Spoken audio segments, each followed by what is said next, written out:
My name is Bill Baker, and I'm a partner in charge of structural engineering here in Chicago for SOM.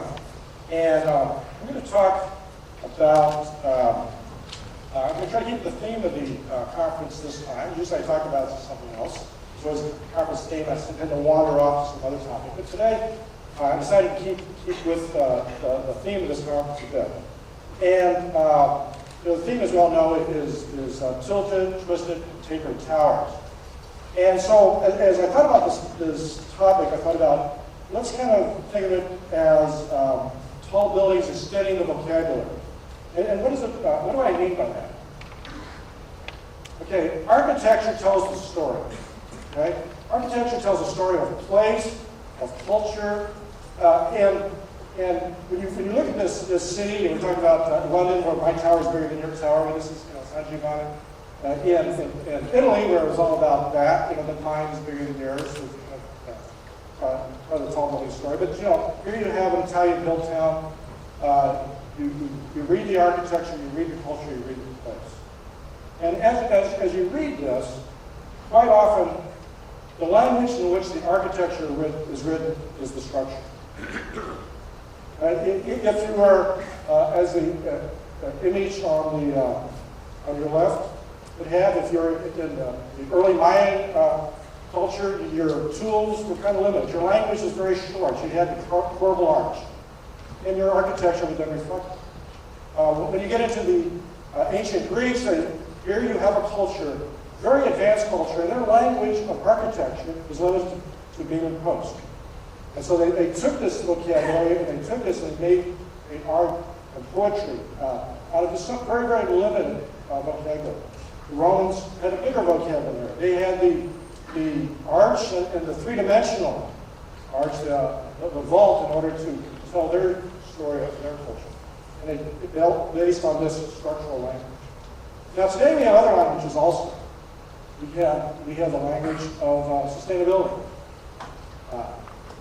Not just the structural language. And for those of you who are visiting Chicago, and those of you who haven't been there, there's a great show up at the Museum of Contemporary Art, up on, just off North Michigan Avenue, called Massive Change. You should go see that. After Anthony Wood's introduction this morning, I think it's very powerful. It goes there. It's by Bruce Mao. It talks about how we are in a period of massive change, not only demographics, but the way that we interact with our environment. Also, if you go to that show, if you go up on the floor, you'll see a building that we're working on right now called Pearl Tower. And that's a 300-meter tower in China that we're targeting zero energy. That its net effect on the urban environment is zero. That it minimizes its energy consumption in the building. It generates a lot of its own energy that it needs to do, and when it has excess energy, it puts it back into the grid. So, and we also have the language these days of cladding. In these classical architectures, your structure was your cladding, and was the whole thing. And the ruins that we're left with are the structure, which is still the architecture. But now we have this great expansion of the vocabulary.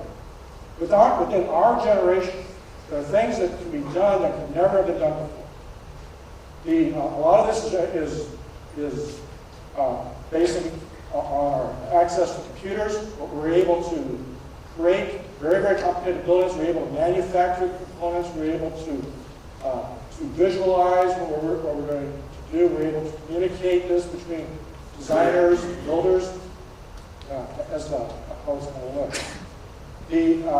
But with this, we have this tremendous freedom. We need to be cautious. Okay? Just because we can do these things, maybe we shouldn't always do this. Because one thing is that we have with language, sometimes you have profanity. But this very, very unfortunate house has this structural motif applied to the front of it. I won't even talk about the garage and somehow ended up halfway into the building. But as we go through this freedom, this greatly expanded vocabulary that we have, are we still writing poetry? Okay, or is it just a metaphor? Now, so today, one of the things I want to focus or frame our discussion in is the tall building problem. And I'm really talking about very, very tall buildings. the tall building problem is dominated by wind. This is the central fact. And what is this wind that we're talking about? As you see here on the slide on the right, this is a photograph at night of the Hancock. You see how the clouds are going by the Hancock and creating swirls.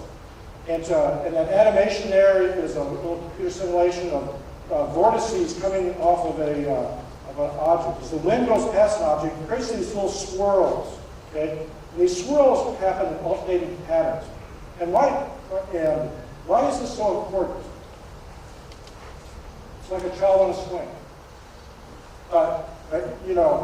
Those of you everyone here was a child at one time, and if you have, if you take your child to the playground, you put on the swing set, and by slowly and rhythmically kicking their feet, they get to tremendous heights.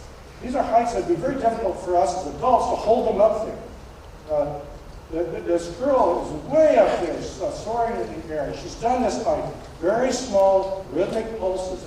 She's on an oscillator. Swing is an oscillator. A tall building is oscillator. And by rhythmically pulsing her feet, she's been able to create these large swings. And this is what we're trying not to do in our buildings. And so by understanding the nature of the wind, and the way that we approach the architecture makes all the difference in the engineering.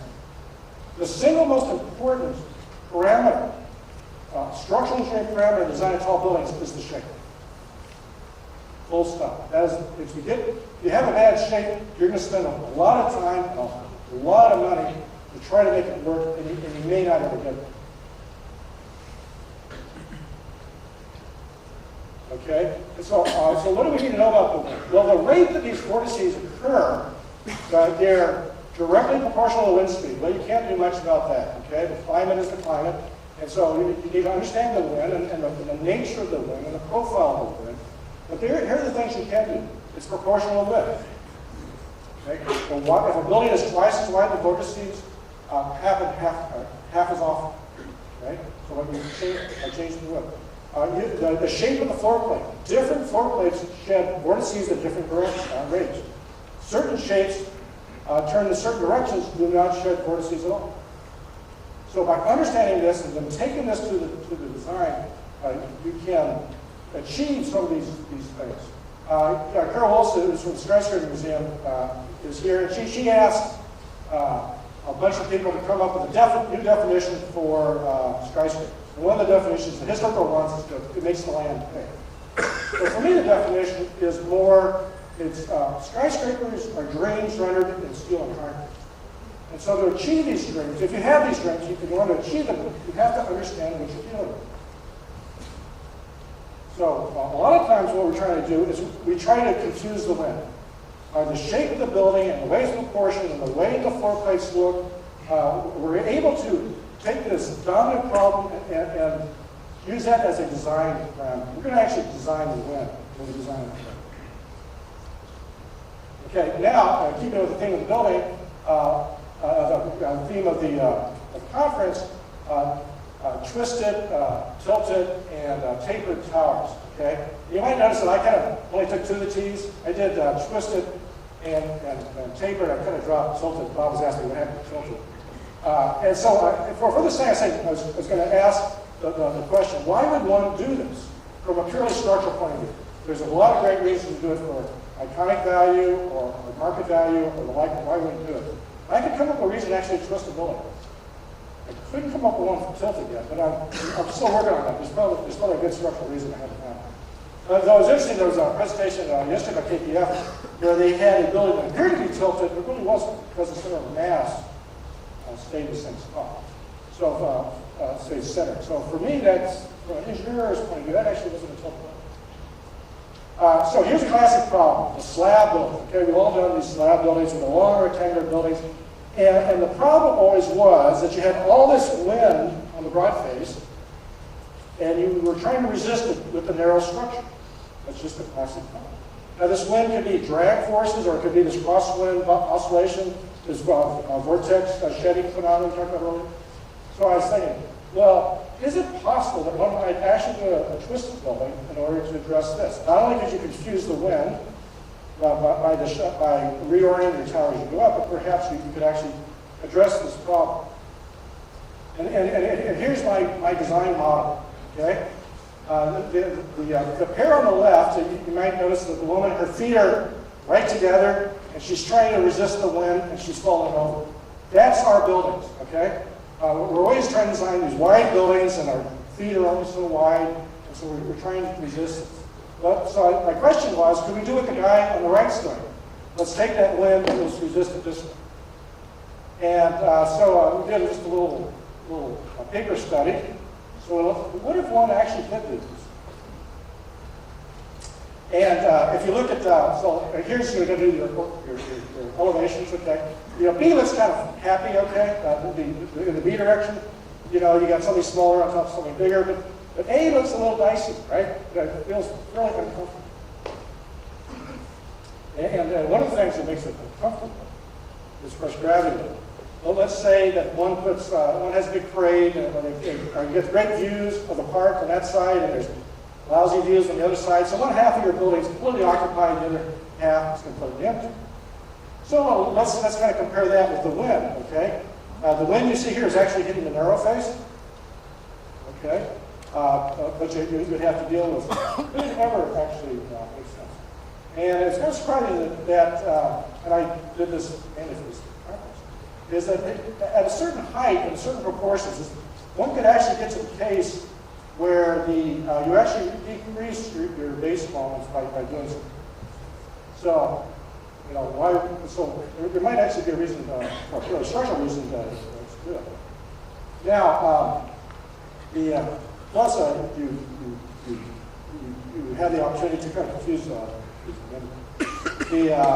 now one has to judge, you know, something that's temporary like wind. Doesn't happen that often. Something permanent like gravity and such. Okay, now I'm going to talk about a tower that we're actually doing. This is the Twisted Tower. And this is a Twisted Tower which has all the benefits of the wind that we talked about. That as it elevates, it twists. Okay? But this is a building that we're trying to achieve not just an image, but actually a building that works, it's usable to its occupants, that is affordable, and to do so, that you have to analyze it on many different levels. Okay. One of the first things when I look at, and this is a pretty good idea structurally, is let's just have all the structure go down vertically, straight up and down, so you really don't have any twisted tower. You just have maybe your floor plates carry around and they move around in interesting ways. And there's certainly some schemes out there for that. That makes a lot of sense from the structural point of view. But for this particular building, because of the layouts of the units, what happens is it's essentially that these columns would end up in very bad places. Okay? That as every floor plate would change, you know, it would be like, in fact, your column would kind of like plow through your living room, end up in the kitchen, and go through the bathrooms, as it kind of walked across the floor plate as you try to lay out your units. So we said, okay, let's not do that, because we wanted to, we're trying to take care of the leasing agents. We wanted the leasing agents to be able to sell the units, and so one of our goals, let's make every floor the same. And so what we did is we looked at a series of towers where we essentially torqued the building. We looked at a series of different torques, various degrees. We ended up with a 90-degree twist.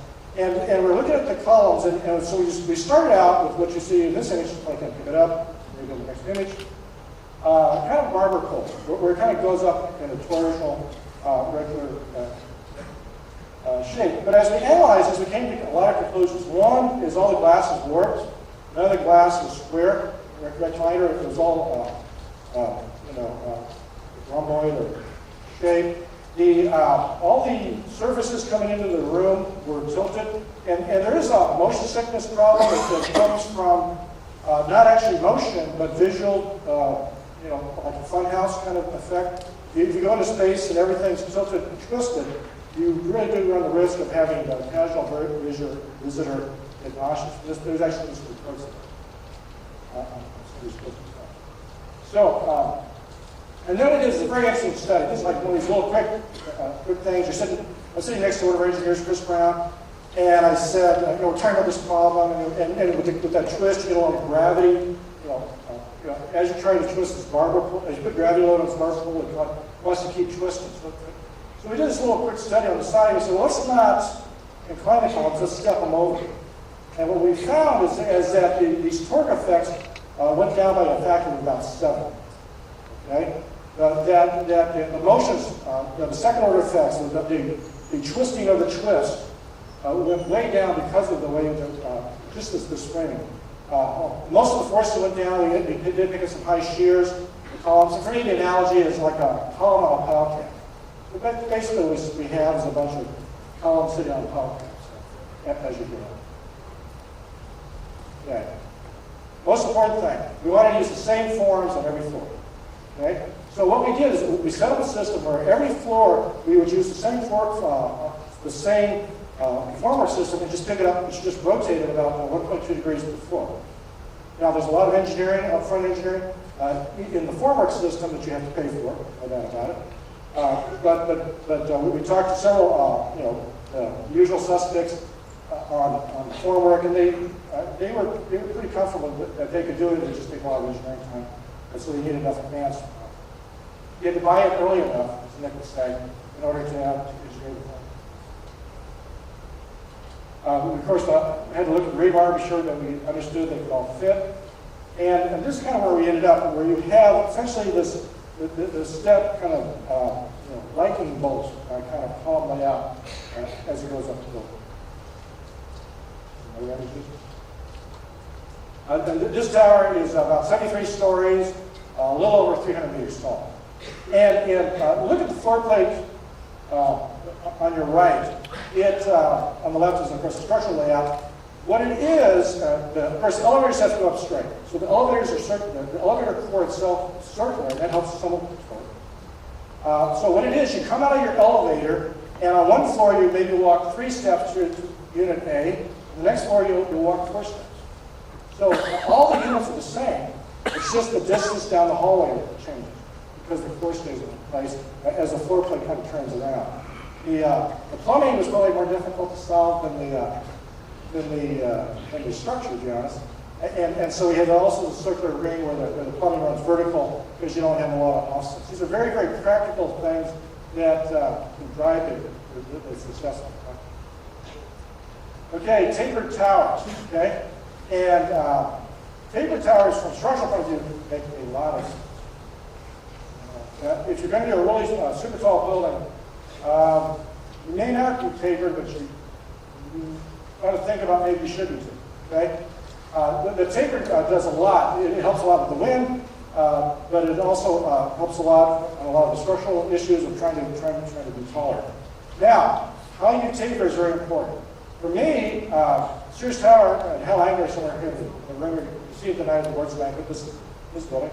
Anyway, the wonderful thing about Sears, how did it taper? How did it shape itself? Well, you just stop building part of it. Okay? When you look at it, it's like these 9 tubes, and so as these tubes come up, you just stop building them as you go up. Now, actually, believe it or not, this building is also a tilted building, but it tilts about 7 inches, so about 175 millimeters. And the reason for that is that it's completely symmetrical up to about level 67, and so it's dead vertical. And then if you look, those last 2 bundles that go up are eccentric, and so because of that, the building pulled over ever so slightly. It's something you would never ever find unless, now that I've told you, you go out and look and you never see it. Okay. A lot of people talk about Burj at the Top Building Conference. One can't really talk about talking about this for at least the next couple of years. It'll be the world's tallest building when it's finished. And this takes care of takes all those principles and kind of rolls them up together into this building. Now, it is, first of all, this is a shot of the model they used for the sales center. And it was, this model cost more than my house. Anyway, this model was for the sales, but they ended up, they needed it or they didn't need it, but they certainly had a very successful sales. They pre-sold levels 19 to 108 in 3 nights. Okay, fully sold out. And that was enough to essentially finance the project. And then they held on to the very bottom of the Harney Hotel, and the upper floors above 108, they held onto the screen to do one deal at a time to make the rest of the profit. And so here you see the floor plans. It's a series of tiers. The building shape constantly changes, but it sets back, just like the Sears Tower, it sets back in a module. So you'll see some columns. If you look at some construction photos, I'll show you in a minute. These columns are actually emerging from walls below. They're essentially reformed, but they're not transferred. So the way that this building is shaped is just stop building the noses as they come back. Okay, and the orientation of this building is very important. When a building that's square has 4 bad directions, okay, the 4 faces, it has 4 good directions, which are the 4 corners. A triangular building or a Y-shaped building like this has 3. So probabilistically, you've actually kind of dodged some of your issues as far as this bad direction. And furthermore, when the wind blows at one of the noses, it acts like a cutwater. And one of the things that this building does is it goes from bottom to the tops. Sometimes these on the opposite of the nose, we call that a tail. These tails, as you go up high, become noses. So that we're able to greatly reduce the forces on the building. And how do we do this? A lot of wind tunnel testing. A lot of wind tunnel testing. We essentially design these buildings using the wind tunnel. Now, we have to come up with a shape. Every time we get a wind tunnel, here's a list of some of the force balance tests we did. We get the data, we analyze the data, and we go back and reshape the building again. And then we moved into aeroelastic testing, which is very, very important for a building this height. We actually used a aeroelastic methodology using essentially a central spine that goes up the building, and we pick up a lot of the modes. Okay, not just the first modes, but a lot of the higher modes, because a lot of these higher modes actually control the building for most of its height. It's not the fundamental mode, it's these higher modes that we picked up, that you don't pick up from the force balance, that you do pick up from aeroelastic. Okay, and what happened? Okay, here are 2 charts, and I won't get into the details. We did this the raw wind data. We got from the wind tunnel. We then manipulated it in-house. And the one on your left, wind tunnel result number 1, you can see how these humps are proportional to force. That red line is 100-year storm. Through this reshaping between wind tunnel test number 1 and wind tunnel test number 3, look how the forces have dropped. We've actually made the problem less by addressing the wind and using the architecture as a structural tool. These are some of the wind tunnel models that we did. The shorter one was where we started. That was a world's tallest building. And through this, we were able to end up with the one in the center. And all with the same foundation. Okay? Every time we reshaped, we were actually able to help reduce the force. Now, the other thing you might have noticed in that wind chart before is we look at very rare winds. On the Sears Tower and many of the buildings, we actually look at events as far out as 10,000 years. Even though we don't know what that means physically, we're looking to see if there's any aerodynamic instability at very large distances. Then what we do is we optimize. We do something that's called structural optimization, where we actually tune the building to a period like you would tune a tuning or a musical instrument, I should say. So we can actually say, okay, I've got so much material in the building that I need for say, gravity load or for force. Because at the end, this building was not controlled by drift or acceleration, it was controlled by forces. And so, but you can move those forces around. And so through that, we can take the material that we need to hold the weight of the building, and then we can remove it around and actually tune the building to appropriate periods. And so we end up with like 11 second, 10 second, and 4 second on the torque. It's very, very important that the torsional stiffness be very high. Because the last thing you want to do is a building that's twisting the wind. Because as you sit at your desk or on your couch, you're looking out the window, and the building's twisting, the horizon will be moving on you. Okay? If you're moving back and forth, it's very hard to see. But if you have a building that's twisting, you're likely to have problems. We end up with our residential accelerations are 7 millig's on 10-year storm. Okay, and one of the things I meant to say earlier is the reason we do this thing is not to try to reduce acceleration. Okay, You're trying to reduce the force, but when you reduce the forces, you reduce the acceleration. Just, Sir Isaac Newton, F equals ma. Okay, now the concept we have here is, we call it a buttressed core. And then let's go back to that slab building we had earlier. The typical residential building would be a long, rectangular slab, because you need a short lease span. And you have the weak direction and the strong direction of the slab. So what we did is we took 3 slab buildings and we pinwheeled them around a center and created a system we call the buttressed core.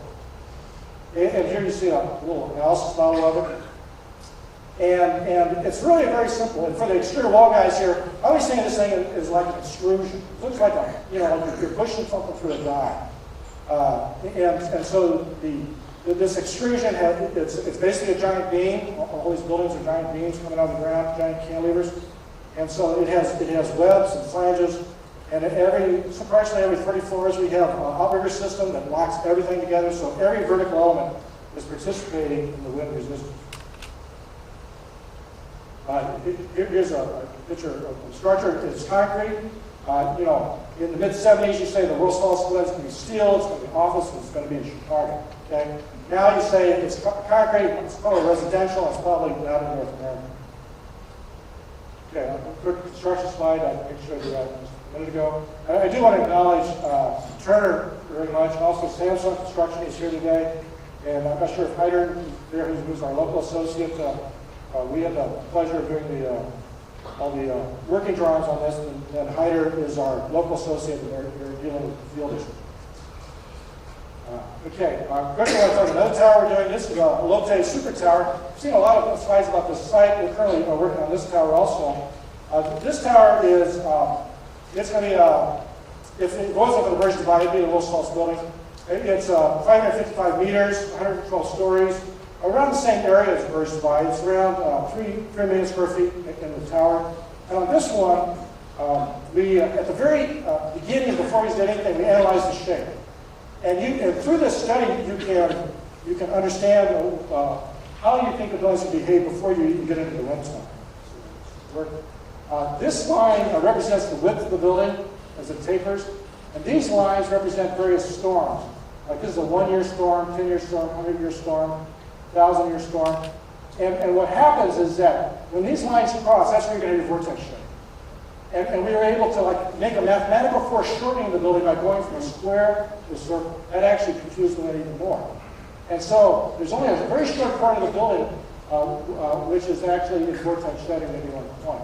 And the bigger the storm, the lower the forces go. So you actually, as the storms get more and more faster, the forcing function gets lower and lower.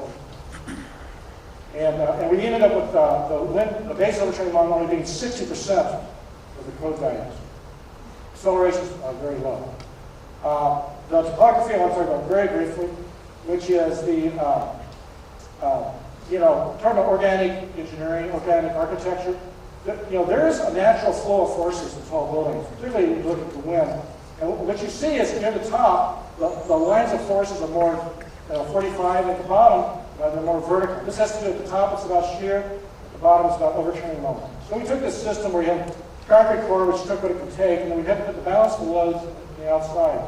And what we did is we derived a series of mathematical equations on what is the optimal angle of the diagonals.